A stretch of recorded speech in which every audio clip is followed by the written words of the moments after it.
Sally Wood for Be Inspired, and today I'm going to be showing you how to make seat cushions using striped fabric. Really not that difficult, it's just common sense and just being careful. So let's see what we can do. This is a prime example of a chair seat not being square. It actually comes up here, maybe about an inch. Now I've got 4 chair seats to do, they're just different widths. So I'm going to measure from the seam here, where the piping's added, to here, which comes out at 27 3/4. This one's stretched a bit, so I'm going to bring it back and make it 27.5. So when I cut them, 28.5 inches, but I'm also going to add this end. And because these are so narrow, I can get 26. I should get 2 out of each width. For the borders, just measure between the stitching and here. Now on this one, it's just over 6.5, and on the other set, which is a matching set, it's just 6. So I'm actually going to cut them 7 so that both sets will match. I'm making new cushions anyway, so it doesn't really matter. The bottom stripe that seems to be straight is this one. It's slightly wonky there, but it's straight enough on here, so I'm going to use that as my beginning mark. And having decided to make it 28.5, I'm actually going to cut it. Maybe 28.5 takes me to this one. This is the only trouble with stripes, they're often not where you want them to be. Okay, so I'm going to actually have to cut this one. Well, you know what, I'm making them in pairs. I'm going to cut the 2 tops for one pair out of here. So that takes it to the bottom here, and the other one's just going to have to be slightly out. So I'm going to just cut that along here, the top to 2 of the cushions. The nice thing about stripes is you can cut along the pre-existing lines. The second side I actually cut from the top of the original one on up. And I'm just going to put a mark this side so that I know that that is on the right hand side.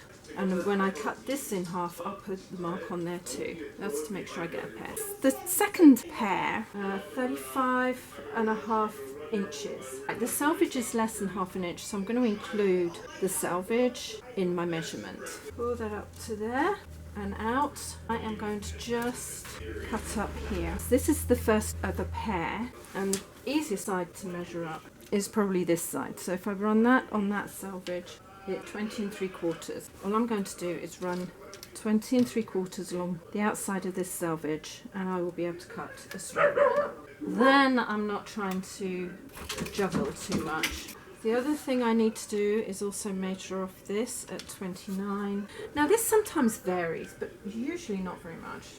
So I'm just going to cut down here and across, and I will meet the 2 in a minute. As I get to the first join, I'm just going to carry on with this side, and then I'm just going to cut down this one here. The reason why I've cut this with the selvage on this side is this is going to be the top of one cushion, and then I'm going to carry on going up this length here, still cutting off the 21 3/4 on here, the second one, so that they're a matching pair. It will all work out in the end. It always does. Just doesn't look very obvious at the moment. So here's my inches up, cut that there. So I'm just going to cut this on through and more or less stop where I think I need to stop. And now I'm just going to measure up this side to get this second out.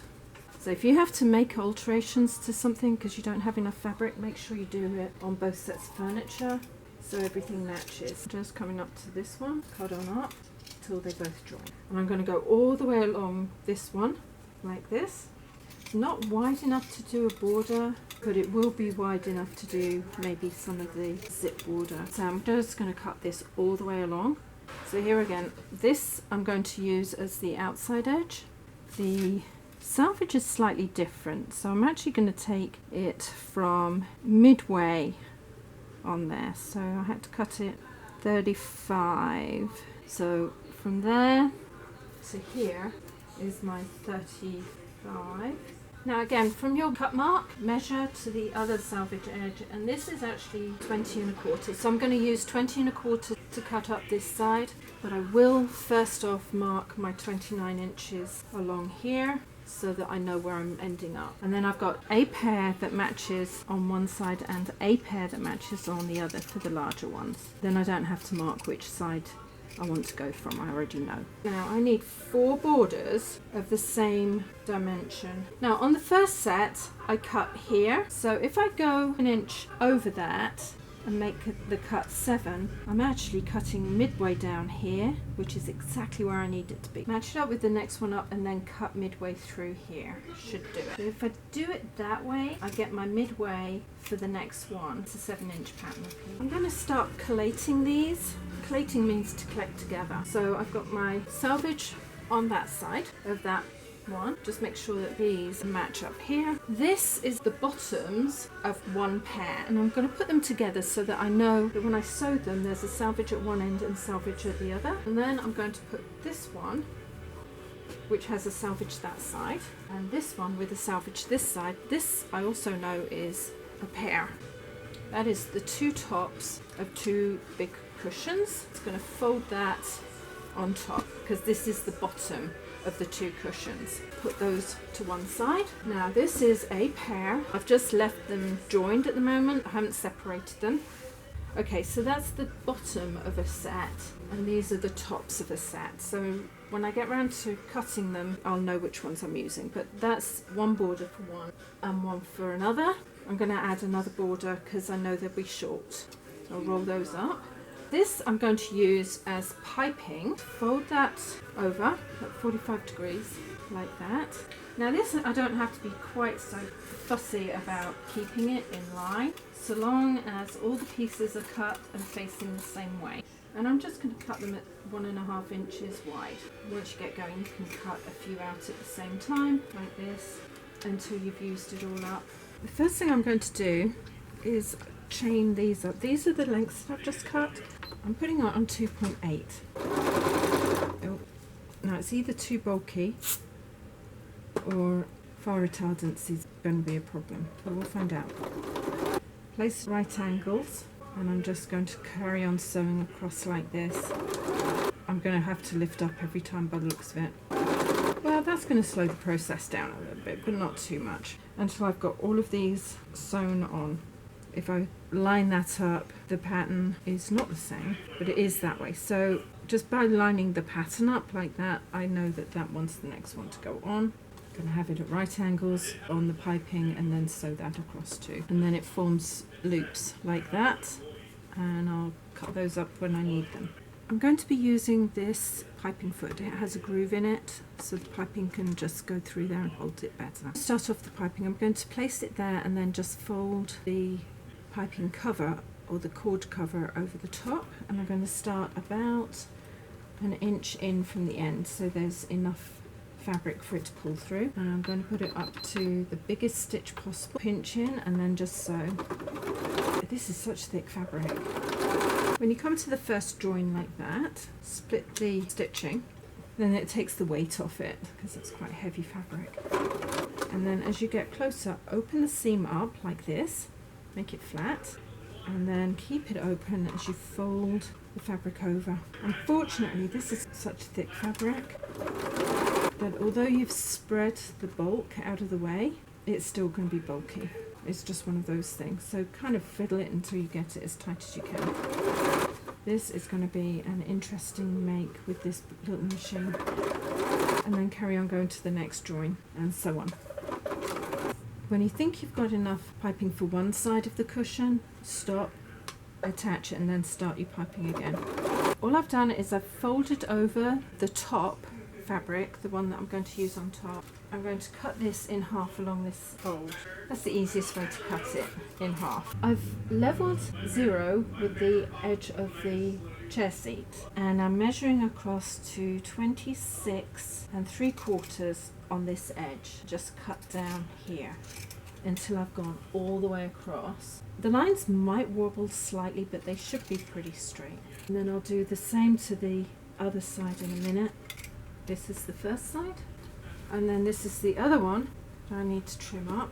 And again, I'm going to start this and then cut to this end, again to the 26 3/4. So that's the second side. Here again, I'm just going to trim this back to that stripe because that's the front stripe that I need it to be even with. All I've done is laid this out on top to where I think it needs to be. This has to come in 3/4 of an inch from here to here, which doesn't look too bad. This comes into this corner here, and then I'm going to have to shape it. So I'm going to do the sensible way. I'm actually going to put some pins in. There's my pin at the back. It comes in a shallow angle like this, which I'm going to pin in as well, and then along here. What I need to do is to shape round and cut with a bit of luck. Yeah, if I cut to 3/4 of an inch, which is here, that gives me about 1/2 an inch for the seam allowance. I'm going to come around here like this and then cut to my 3/4 inch from the top all the way along. So this is the pattern that I need for the back of the cushions, and I'm going to keep it so I don't have to work the pattern out again. I can take my pins back out. I'm going to make a pattern using that, so I'm going to put this down, and the piece that I'm using as a pattern I'm actually going to put face down, so right sides together. Very important way of doing it, because you don't want to be cutting the wrong thing.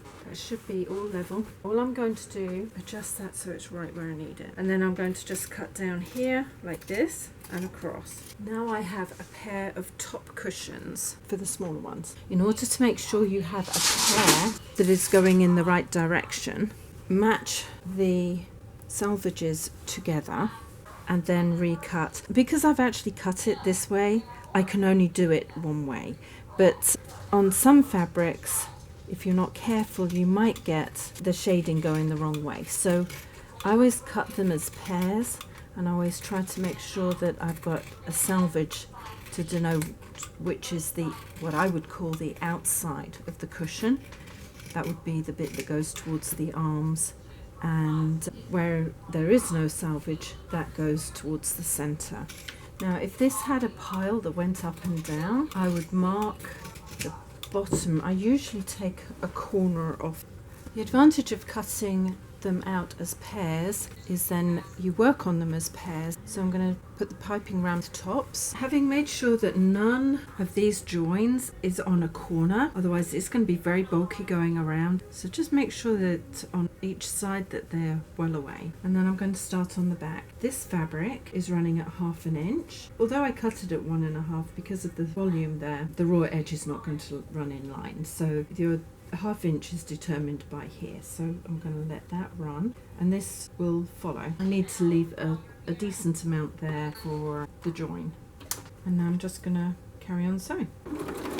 I have the stitch on number 5 and the needle is in its normal place. As you come to the shaping, follow the contour but keeping the 1/2 inch seam allowance. And as I come to this corner, put my needle down, pick the foot up and twist the fabric into place. When you've got thick piping, it's better to pull it all the way back, drop the foot down and then carry on sewing. Where the piping is very thick, keep your 1/2 inch in line, pinch the piping into place so it can't move. You do that so that the piping doesn't move either out or towards the seam allowance. Having double checked that everything's where it needs to be to make the matching pair, I'm just going to mark the centre mark, and then I know that both tops are done. Put a centre mark at the front, and I'm going to put a centre mark here on this. Now, the centre mark I might not actually use.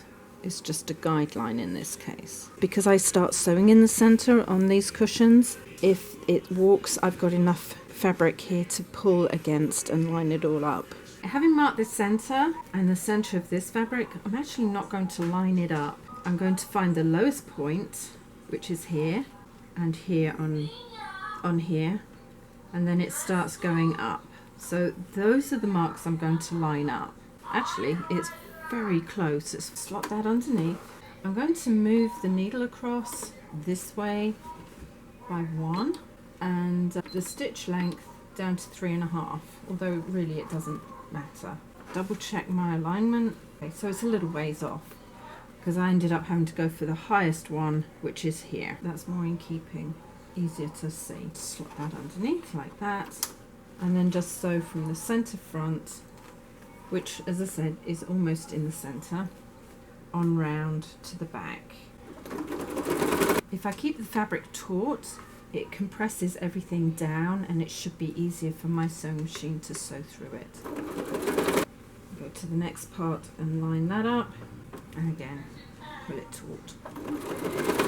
Now as I come to this corner, it's rounded, so I'm just going to pull the fabric round as I get there. You'll see it twist up here as I go round. Just make sure all of the flange of the piping is facing the right way, which is towards the machine. Now with fabric like this, it sometimes gets caught under the foot. Don't carry on sewing, just reverse, push it down, then carry sewing forward and sew towards the back. Now I'm going to leave a little bit because I need to join here. Now I've just added the side border here, border in reverse both ends, and just sewn it across, nice and easy. Because this fabric is so thick, I'm just going to cut a little angle across there and across here, so it will take some of the bulk out of the seam. Open that seam up and pop it underneath the piping foot to continue up the side. There's so much fabric, I'm sorry if you can't see very well. So the sides are here, the stitch length is on 3.5, half an inch seam allowance, and I'm just going to carry on going. As I get to the seam, I know that there's not much seam allowance on the side seam. I'm going to open it up anyway. Where it's narrowest, it's underneath where the flange of the piping is, where it's really thick. Double check it's where it needs to be, push down and carry on going. I'm putting it on top like that, then pulling both pieces or all of it taut. The reason is it pushes down some of the bulkiness from here. Not very much, but a little bit. Just makes it easier to sew. Here's the top. I'm going to just leave it so I can match up on the other side. Now this is the top. I've already started putting the side on. This is the bottom. It kind of matches that like that. But I think I decided to put it the other way up. And as long as the bottoms are facing the same way, it won't matter. And the reason is I didn't want these two blues to be too close. At least with here we've got blue, and then we've got a couple of stripes, and then this one. It will look fine. The other thing you need to make sure is that anything that's changed is changed on here too. So I'm going to put this one face down, and when I do that, it rises up here. This is the piece I cut off. I'm just going to pop that down there like that, and that will show the new shape. So I'm going to cut this all the way along like this. And then as I come here, I'm going to let it arch up and out. And then I've got two matching pieces. I'll put the piping on now.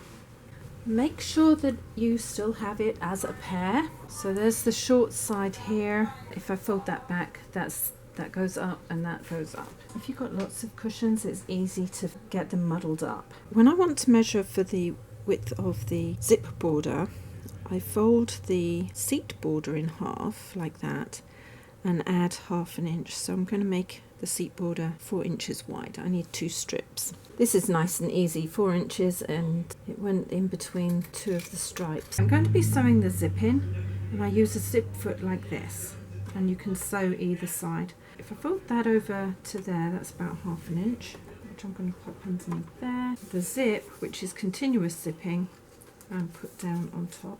I'm going to run the side of the zip along the raw edge of the fabric. I'm going to sew all the way to the other end. Put a little bit of tautness on there, but not much. It's a very thick fabric, so I'm kind of bringing the fabric this way so that this will be forced into position. If I run it straight, it tends to roll off. The thicker the fabric, the more of an angle you have to put on it. You kind of arc it round. Got to the end, I'm going to leave that attached. I'll slip that onto there like that. If I fold this over like that, that gives me my half inch, which I'm going to make level with the top there. When I pull it over, I'm actually going to tip this side up slightly. And I tip it up so it actually runs behind the fold here like that. Should, when I finish, cover the zip teeth. And again, sew all the way to the end, pulling it slightly. And coming to the end here, now sometimes you'll find that although you've got the same length of fabric for the zip band, you might find that one side walks against the other and they don't end at the same place. And another time they go in almost completely correct. With this continuous zip, it doesn't come with a slide on it, so I like to find out which tooth is at the top, and I always put the top one on that side. So sometimes this will be facing me and sometimes it'll be facing away. Undo it, put your slide on like this. So the slide is on and the tab's down, and then just push those in until they catch and push it down with your finger. Once you've got it caught, just slide on down. Double check. Yeah, the top's there. Perfect. To join the piping, I'm going to cut back the stitches on here. Actually on both sides, quite a way, like this. Just pop your scissors in and cut. So they're opened up quite a ways down. Fold them over like that and pull the piping away. I'm going to fold this one under 45 degrees and cut that. Fold this one over and make sure that that one is long enough to join across, and it is. If I look under here, it goes right over. I'm just going to cut that at 45 degrees too. By folding them over, make sure they are flat on your foot plate, and there's an overlap, and I'm going to half the overlap, which is about 1/4 of an inch. Put right sides together like that and slide it underneath the foot. Once it's all lined up, and because it's only 1/4 of an inch, I'm going to run the outside raw edges along the side of my foot here. Make it 2.8 and sew straight across. Open it up and make sure it's not too gappy or not too tight, and that's perfect. Open your seam up like that. Put the piping in the center like it was before. Slide it underneath the foot. I always do it separately, especially if it's a really thick fabric. I just prefer to make sure everything's secure. On a number 5, I'm going to sew it like I do the normal piping. As I come to the join, I just make sure it's nice and tight over. If I don't hold it in place, not all the piping will be sewn together. I'm going to cut back this at 45 degrees. Line that on top like that, and cut that also at a 45-degree angle. Slot one behind the other like that and carry on sewing across the join, making sure all of your piping cord on the flange is tight. When it's all sewn together, it looks a bit loose, but it will be fine. Pop it back underneath, take it back a few stitches from the previous finish, pull that taut so it pulls it into place, and sew into position, adjusting as you go. I'm just going to place the border on top and in line, and it should be the same width. Sometimes it varies depending on how much over 1/2 inch I've put into the zip. I'm going to pop that under, so this is 1 inch from the sew line, forward and back. I'm doing that because I'm going to be cutting it back. Seeing as I can't do my usual folding over of this because it's too bulky, push that into place. Doesn't matter what colour, it's a thin fabric, which I'm just going to put over the top of the zip. And as I get to it, I've got to lift the foot over it. Do a forward and reverse over that. Usually I don't have to bother because this really stabilises the end of a zip. There we go. Now before I sew the zip in, I'm going to cut this back at an angle like that, and that also, but a little bit over, so it's staggered. The reason is the same as before, but I do it that way because in this case, with the fabric being so thick, I have to have it going the same way, and it will just ease over the piping if it's done like that. Pop this underneath. Back a little way from the end of the stitching, which is here. It means I don't have to go forward and back, I just have to sew. And I'm going to put the needle across 1, so it cinches it in. The raw edges from here facing forward, start sewing. Make sure they're facing forward like that. I'm getting to the corner. I'm going to cut in under here at a 45-degree angle, and I'm going to ease that round. Needle down and turn. I'm just going to sew on round to the other side. I am going to cut back this a little ways because here's the join on this side and there isn't one on this side. I'm going to take it back about, it just means I've probably got to take those stitches out, but that's okay. Had to do it before. Nothing unusual there. So cut that in a straight line and lay this down on top like that. And I'm going to pinch one side in, make sure it's nice and tight. So sometimes that takes a little bit of manoeuvring. Here's my new cut line, so I'm going to pop that there. Cut in as straight a line as I can. This is a bit awkward because there's nothing really to aim at, so I have to guess where my straight line is. And it looks like I went up, so I'm going to just straighten that piece out like that. And I'm going to sew this one in with a 3/4 inch seam allowance. Having done that and cut back like I did on the other side, I'm just going to finish this length here. 1 or 3, and then that across to 3, so the needle moves in and cinches it all up. Should be almost in place. And as I get here, I'm making sure this is down towards where I'm going to. I should finish sewing here because that'll take it over those stitches. Now I'm going to sew the other side in. You would think that I'm going to start here, but I'm not. If I start here and I get it wrong, it'll be wrong all the way over here. So I'm going to start on this side and I'm going to match up where the zip starts. This fabric's so thick that it gets easily pushed out of place. So that's where the zip starts on that side. So I'm going to pop that there, stretch it out. It should, if I'm lucky, all go in, and it does. So I'm going to put that part in first. If I had an industrial machine, I wouldn't be so picky. I'd do it all in one go and just pull everything in, but I only have a domestic machine, so I'm just a little bit cautious. It doesn't have the power that an industrial has. So there's that, just above the zip.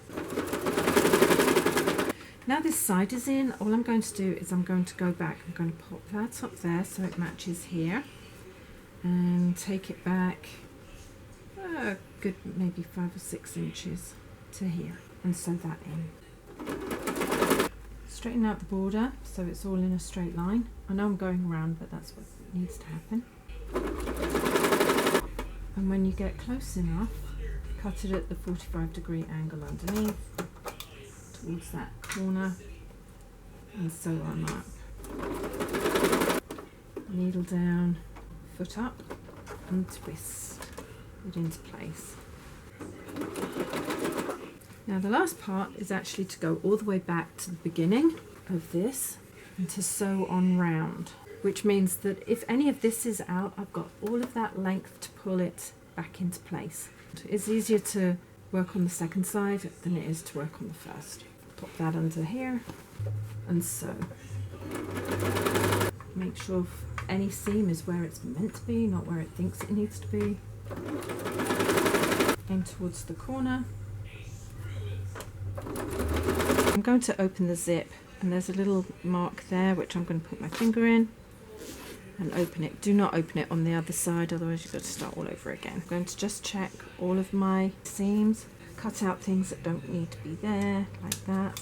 Some will just pull out. The main thing is just to check your seams and your corners to make sure that they're okay, like that. And once you've done that, you can start putting the cover on the cushion. The flat side here goes on the front side of your cushion. I'll pop that there. Pull it a little way over the front, but not too far, maybe a couple of inches. Now I know that's going to fall down, but I'll pull that back up in a minute. And then I'm going to work to this end, pulling that band out like this and that up, so that the front border is even. Tip it up like that. I'm going to push this down and ease this on. This is a really firm cushion, so it's going to be a bit of a struggle for me. So all you're doing is pushing down and pulling up. Don't let it wrinkle too much, otherwise you're not going to get anything. Having got that much on, twist it over and start on the other side.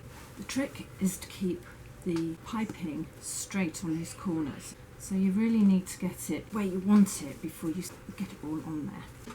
Tip it back over and start again until it's all on there. I can use my arm to push it down there, like that. That's a big chunk. It's coming on nicely, and then I'll turn it and do it again. Now you could put this into a cover, but there's no point. I don't think this lady's ever going to take these off. I told her to Scotch guard them, and it's on something she doesn't use very often. Pull it all the way to the back.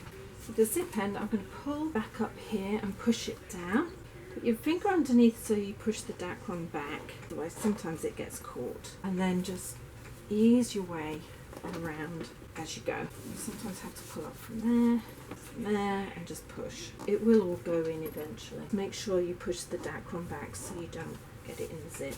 Thank you for joining me today. I hope that I've been able to impart at least a few tips on sewing a chenille on a domestic sewing machine. You can use those tips on an industrial sewing machine, but you might not need to because it's got that much more pressure to sew through things. Now, if you'd like to hear more from me, please click the subscribe button and the bell button. And in the meantime, take care. See you later. Ciao. Petey, very loud, honey. At 26.5 inches like that, and we are going to be having a fight on our hands with Bad Boy. He's such a monkey. Okay, come on, Bad Boy.